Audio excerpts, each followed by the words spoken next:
रखा तू अकड़े अपन जेबा में पकड़ के, नहीं त मुआई दे तो के रगड़ के। बच के रहिए ए बबुआ। रखा तू अकड़े अपन जेबा में पकड़ के, नहीं त मुआई दे तो के रगड़ के। चले यहाँ हिरान के राज, ज्यादा बोला बाता तो के ठोक दे आवाज, ज्यादा बोला बाता तो के मार दे बयाज।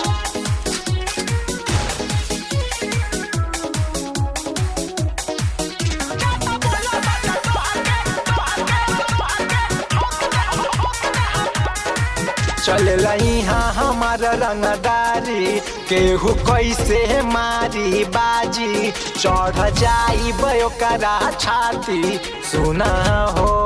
ए बबुआ बाकी में दम नहीं बुझा तू हमके भेद, ज्यादा बोलबा त क दे बढ़े।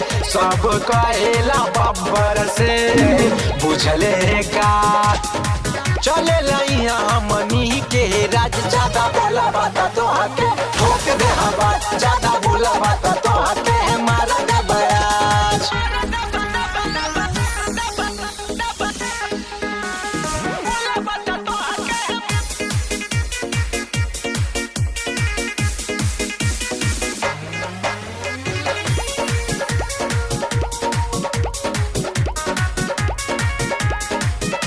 यदुवंशी के चेला, ज्यादा बोलबा त क दे बखेला।